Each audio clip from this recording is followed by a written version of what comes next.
Olá pessoal do Brasil Kitewing, estamos aqui conversando hoje com o Firmo Braga do Boletim Ponto Surf. Obrigado, Firmo, pela receptividade aí. Firmo, conta pra gente como que começou a sua trajetória na comunicação do surf e do vento.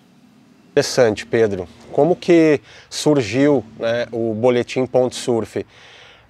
Para contar essa história eu tenho que voltar lá atrás, em 2008, quando eu comecei a trabalhar na RBS, na Rádio Atlântida, e onde eu aprendi muita coisa sobre comunicação, sobre veículos de comunicação. E lá em 2011, eu criei um programa na Rádio Itapema FM, informando as condições do vento para a prática de kitesurf e parapente. Ganhei um prêmio naquela época, como primeiro, foi reconhecido pela Associação Brasileira de Parapente, de voo livre, aliás, como o primeiro boletim em rádio do Brasil voltado para esportes à vela. Então foi lá onde eu peguei o gosto, né, literalmente, tem gente que fala que não se vive de vento, né? Eu vivia do boletim, do primeiro boletim de vento em rádio do Brasil, e numa rádio como a Itapema FM de Floripa, que também é reconhecida como uma grande rádio, com um público muito qualificado e também com uma abrangência muito grande. Então foi assim que começou. Depois eu criei o Boletim Ponto Surf, tem 8 anos, em 2017, e comecei a informar a galera do surf as condições do mar em Florianópolis e algumas praias também fora de Florianópolis, mas sempre no litoral catarinense. Como que funciona essa logística de comunicação diária? Você tem informantes em cada praia? Você consegue monitorar isso previamente através da tecnologia? Como que é o dia a dia do Boletim Ponto Surf? Bom, o dia a dia do Boletim Ponto Surf, basicamente eu posso falar das ferramentas que a gente usa para compor o nosso mix de informações, que são elas os sites muito conhecidos como IndiGuru, SurfGuru, Surfline, as câmeras online ajudam bastante, então nós temos assinaturas e contamos com esses recursos da SurfView, muito conhecida, tem mais de 200 câmeras no Brasil, e a Waves Now, que tem câmeras bem estratégicas localizadas na Praia Mole, Joaquina, enfim, em várias praias de Floripa, e os informantes. Ao longo desses 8 anos eu já pude contar com muitas pessoas que contribuíram, indo até a praia de manhã cedo, fazendo essa cobertura sempre cedo, entre 5, 6, 7 horas da manhã, mostrando em tempo real as condições do mar nas praias. E sempre de uma forma bem, eu diria, objetiva, não muito detalhada. Eu acho que um diferencial do Boletim Ponto Surf é o texto curto e foco nos vídeos e com foco na onda, com boa qualidade, com boa câmera, e estamos aí até hoje. Eu acho que também, pelo que eu sigo ali, uma comunicação mais divertida, mais informal, porque acho que o público pede isso, né? Tem humor, tem aquelas pitadinhas de bom humor desde o início. Desde 2017 tinha 3.000 seguidores, a gente já investia em fazer diferente, em a pessoa acordar de manhã cedo e dar uma risadinha. Não precisa ter onda, mas tem que valer a pena acessar a página ali. Você vai lá, o mar tá flat, mas sempre tem uma linha de humor que vale a pena acordar cedo e ir para a praia com chuva, com frio, com sol. Acho que a cultura do surf, mais pontuando do surf, ela tem muito do search, né? De ir atrás, de às vezes estar rodando, ir para um lugar, para o outro, até, pô, aqui tá bom, né? E a gente sabe que Florianópolis tem muito microclimas, a gente tem muitas condições de relevo, coisas específicas. Como é que você aprendeu a fazer essa leitura disso tudo aí? E acredito que você beneficia não só quanto o tempo, né, do surfista, quanto do dinheiro, né? Que deslocamento também tem esse custo. Florianópolis tem muitas praias com condições diferentes de surf, e você falou uma coisa importante que é o search. né? O surf ele tem na essência a busca, a pesquisa, contar com os fatores climáticos também, e até por isso nós nunca tivemos a ambição de cobrir todas as praias, para deixar também, né, o gosto de alguém ver o boletim.surf e ter a referência, mas deixar ela fazer o papel dela também de ir ter a leitura para ir para outra praia e ver como estava.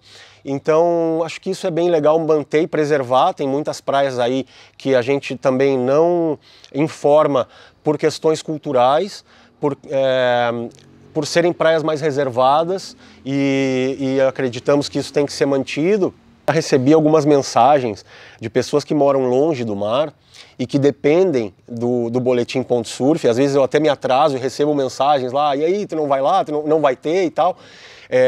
Eu já recebi mensagens muito engraçadas, Pedro, de um cara que mora na Tapera e ele sempre ia até o Morro das Pedras de bicicleta. E hoje ele não faz mais isso. Ele espera o boletim.surf e se valer a pena ele vai. Se não valer a pena ele não vai. Então olha a diferença que a gente faz na vida desse cara, né? E é assim com muitas pessoas que moram no centro, que moram em Coqueiros, né, em Biguaçu, e vêm para Floripa surfar, né, bem cedo. Conheço várias pessoas que vêm de longe e que me agradecem muito toda vez que eu encontro na praia, por fazer a diferença na vida deles. Isso é muito legal. Você que é um bom entendedor de ventos, e puxando um pouco aí para a turma da vela, me fala um pouco dos ventos predominantes aqui de Florianópolis, e quando tá bom para o pessoal do parapente, do voo livre, quanto tá bom para o pessoal do kitesurf, do windsurf, agora do wing, e quais são os principais locais de referência. A gente sabe que o Campeche hoje é um hotspot tanto para o surf quanto para o kitesurf, né? Ali o Pico do Riozinho, muito conhecido, quando tem principalmente vento sul, e a ondulação de sul grande também, a galera se diverte muito ali naquele pico, e com vento fraco e também a ondulação de sul grande rolam as famosas direitas do Campeche, né? O Campeche é uma praia bem extensa, então tem vários picos de surf no Campeche, então distribui bem o crowd.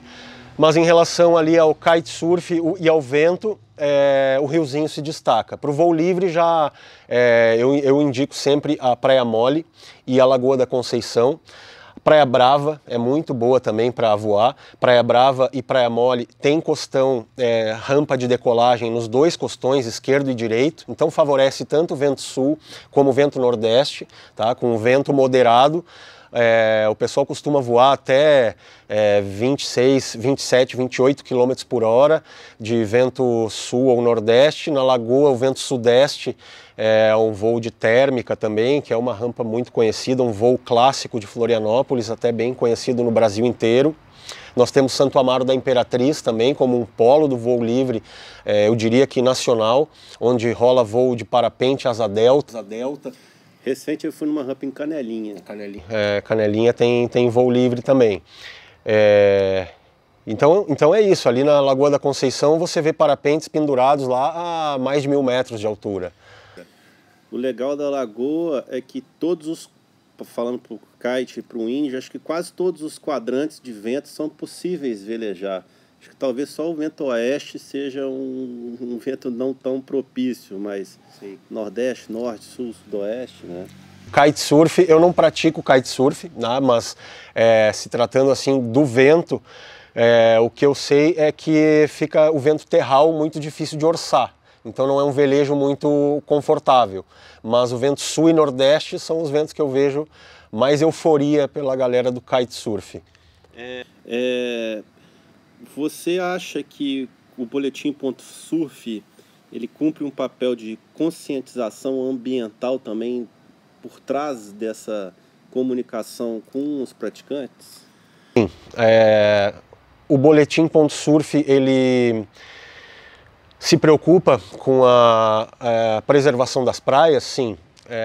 Desde o início nós nos preocupamos juntando bitucas e fazemos registros de juntar bitucas no chão, lixo, mostrar comportamentos duvidosos em beira de praia, como construções e lixo propriamente deixado na praia, a gente sempre registrou isso e mostrou como uma forma de conscientizar, né, de alertar para ver se a gente consegue pelo menos minimizar um pouco essa situação nas nossas praias, né?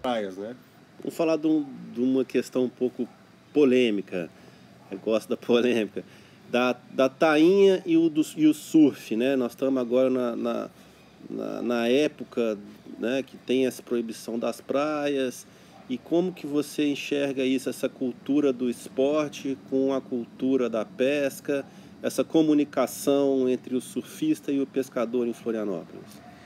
Muito boa pergunta. Como que é hoje a relação do Boletim Ponto Surf e dos surfistas como um todo com a pesca, né?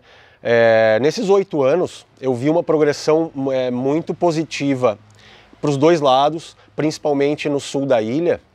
Eu vejo comentários de várias praias sempre elogiando e clamando por uma certa organização nas outras praias, né, como a gente já vê aqui no Campeche, onde o pescador ele avisa quando a praia está fechada e quando ela está liberada. Então tem um sistema de bandeiras, as bandeiras vermelhas que a gente vê na praia de manhã, elas indicam que a praia está fechada para pesca. E antigamente não tinha essa organização, essa comunicação. Antigamente não podia surfar e acabou, ponto final. Não tinha pesca, mas também não tinha surf. Então não é justo, né? Os pescadores entenderam que é possível ter essa harmonia. Inclusive ano passado o Boletim Ponto Surf foi parceiro dos pescadores no sentido de diminuir a presença de surfistas no mar, muitas vezes desavisados. Chega de fora, não sabe dessa... Em outros países, nem português a pessoa fala, acaba entrando no mar e gera atrito. Hoje em dia não acontece muito isso. Até mesmo o Boletim Ponto Surf esse ano começou a fazer boletim em inglês, né? Nós temos um colaborador que é o Thiago Schleiniger também, muito amigo do Alex e velejador conhecido aqui de Floripa, que está trazendo essa novidade em português, inglês, espanhol e outros idiomas aí que ele improvisa na hora. Firmo, fala para mim aqui da tua escola de surf e os melhores locais para os iniciantes começarem a fazer o surf. Boa. Bom, na minha opinião, né, quais são os melhores locais de Floripa para aprender a surfar, principalmente quem é iniciante? Eu gosto muito da Praia do Campeche, Barra da Lagoa, Praia do Matadeiro, Ingleses, que são praias que ficam protegidas de certas ondulações e que oferecem ondas menores e bem formadas. Essas ondas mais fáceis são as ideais para quem está começando e, claro, sempre orientado por educador físico, profissionais da área do esporte. Eu sou proprietário da Forma Surf School, que fica no Campeche, ali entre o Palanque e a Lagoa da Chica, e o Gabriel, nosso professor de educação física, conduz as aulas para iniciantes ali no Campeche. O Campeche é uma praia que fica protegida também pela ilha do Campeche, tem o fundo mais raso e sempre tem uma condição perfeita ali para quem está aprendendo a surfar. Falando um pouco de mudanças climáticas, você tem sentido que as mudanças climáticas têm, você que vivencia vento e onda diário, ela tem mudado um pouco essa previsibilidade que a gente tinha, de assim, inverno, mais ondulações de sul, verão, nordeste? Você acha que está tendo uma mudança nesses ciclos de vento e de onda? Mudanças nas condições ao longo desses anos, não. Eu não percebo assim nenhuma mudança. Até interessante esse assunto, porque hoje o Boletim Ponto Surf tem mais de 12 mil boletins ao longo desses anos. E eu tenho vontade de fazer um estudo dentro desses dados para ver quais são as ondulações que predominam, tamanho de onda, condição e vento. De vento eu tenho dados sobre a ilha, que predomina mais de 50% do vento na ilha sopra de nordeste. Cara, é um percentual bem alto. Considerando todos os quadrantes que a gente tem, né, o Nordeste é o que mais predomina. Esses dados eu coletei de uma estação meteorológica que eu tive durante 8 anos, instalada na beira da Praia do Campeche. Então esses dados eu tenho histórico, salvo numa planilha, e são dados oficiais. Então é bem legal se eu conseguir extrair desses 12 mil posts do Instagram todos os boletins matinais que a gente fez ao longo desse tempo e conseguir metrificar qual é o mais vento, mais ondulação, mais tamanho, formação boa, ruim, regular, né? Conseguir qualificar esses dados aqui seria bem interessante. Qual é o alcance do Boletim.surf hoje dentro de Florianópolis? Quem são os seus parceiros? E quem quiser se tornar parceiro, como que faz? Legal, obrigado pela pergunta. Como que faz para ser um parceiro do Boletim.surf? Vou começar de trás para frente. Bom, hoje, como eu falei, eu trabalhei muitos anos em veículo de comunicação. E isso fez com que o Boletim.surf se tornasse um veículo de comunicação. Quem segue e acompanha percebe que lá tem as propagandas, e é engraçado porque nunca ninguém reclamou das propagandas. Pô, quanta propaganda! Acho que o pessoal entende que o conteúdo é de graça e a comercialização das cotas é o que faz parar de pé o projeto, o negócio. Então, nós temos um material que ele é enviado para o mercado, quantificando a entrega dos patrocinadores, e aí a gente cobra X valor por mês desse patrocinador. Então ele tem uma entrega lá nos stories, tem na home a pasta em destaques lá com logomarca, alguns posts ali salvos, e arroba sua marca lá embaixo, no final do texto tem os arrobas de todos os patrocinadores. Hoje o Boletim.surf está com 48.500 seguidores, o engajamento desse público é muito legal. A gente percebe que tem muitas pessoas encaminham o post, então eles encaminham, olha como é que estava hoje no Campeche, olha como é que estava o Morro das Pedras, olha a Joaca mole ontem. Então esse encaminhamento, eu acho que acaba atingindo muitas pessoas que não seguem, e aí acaba gerando comentário, curtida e visualizações. Então, hoje a nossa plataforma está assim. Hoje é só Instagram, tem YouTube, tem rádio, tem o que mais? Hoje é focado no Instagram, mas a gente está assim olhando para outras plataformas, entre elas o YouTube e o TikTok. O TikTok está um pouco distante ainda, porque nós não identificamos que o nosso público esteja lá, então ainda está um pouco distante essa realidade, mas o YouTube tá na televisão hoje em dia, né, de todo mundo. A questão é que hoje o meu conteúdo ele não é atemporal. Amanhã já não interessa muito, né, a condição do mar hoje. Agora a previsão sim. Então como a gente tem previsão uma vez só por semana, ainda não tivemos coragem de migrar para o YouTube. Então acho que vai ser uma coisa mais bem pensada, mais planejada, e vai precisar um pouco mais de esforço. Quem são os profissionais que te ajudam nessa previsão? Meteorologistas? Quem que está por trás da equipe aí? Muito legal a pergunta. Bom, quem está por trás da equipe do Boletim.surf, né? Nada mais nada menos que Leandro Puchalski, meteorologista. Ele assina como meteorologista no nosso trabalho. Muitos anos de televisão, mais de 20 anos de televisão como apresentador. A Ana Martins, ela é oceanógrafa, ela tem doutorado em oceanografia, dá aula de surf, foi bombeira, guarda-vidas, perdão. Ela presta serviços na área de oceanografia para empresas do setor, e toda quinta-feira, entre 7 e 8 horas da noite, entra o material dela com a previsão do final de semana. Então, sexta, sábado e domingo, a audiência está bem servida, com as informações sempre bem atualizadas pela Ana Martins. Ela é formada já há muito tempo, e ela esteve aqui na minha casa algumas vezes conversando comigo sobre essa possibilidade, e há mais ou menos um ano ela criou coragem e a gente lançou o boletim dela no Boletim.surf, que está muito legal.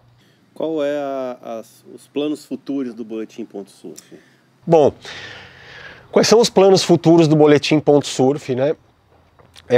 No início, a gente já testou algumas ferramentas como site, Spotify, podcast, né? No Spotify e no site, e eu acredito que em breve nós vamos lançar novamente o site. Nós abortamos o site há um tempo atrás, porque ele demandava muito trabalho, muito esforço, gravação de áudio, edição, texto, tudo manual, né? E eu acredito que a gente vai lançar essa plataforma em breve novamente, tá? O site. E o Spotify também é interessante, a gente gostou de trabalhar a questão do áudio, então a gente também vai voltar e aproveitar também as outras plataformas de áudio, né? E como eu falei antes, o YouTube é o que está mais próximo aí de se concretizar também. Que mensagem que você gostaria de deixar ali para quem acompanha o Boletim.surf e para os leitores da revista do Brasil Kitesurfing que estão chegando agora em Floripa? Bom, a mensagem que eu gostaria de deixar para a audiência do Boletim e da revista em primeiro lugar, preservar a natureza, né? Acho que isso é o mais importante, e além de preservar a natureza, juntar o lixinho, conscientizar as outras pessoas. Eu acho que levar essa mensagem é muito importante. A Ana Martins, que trabalha com a gente, faz isso o tempo todo. Ela está sempre levando essa mensagem no Instagram dela. Isso é bem legal, compartilhando conteúdos e tal. Então, quanto mais a nossa audiência puder compartilhar, valorizar esse tipo de ações, né? A gente vê ações de limpeza de praia, na Praia da Joaquina, na Praia do Campeche, participar, divulgar, não custa nada, né? Divulgar o trabalho do outro, eu acho que isso é bem importante. E eu diria também que acompanhem os outros boletins também. Eu acho que todos os boletins são excelentes, são importantes e são referência. Vou dizer uma coisa, o Boletim.surf, por exemplo, ele não informa a fase da Lua, mas o outro boletim informa. Então, o trabalho de todos forma a informação completa. Um complementa o outro. O boletim da Praia Mole, do Índio, o boletim do Panta, na Joaquina, o boletim do Boca, no Moçambique. Então eu acho que sigam todas essas páginas, valorizem o trabalho dessa galera para que eles continuem e tragam cada vez mais informação para a gente. Isso aí. Obrigado pela conversa. Imagina, eu que agradeço pelo convite. Valeu. Valeu, Pedro. Obrigado.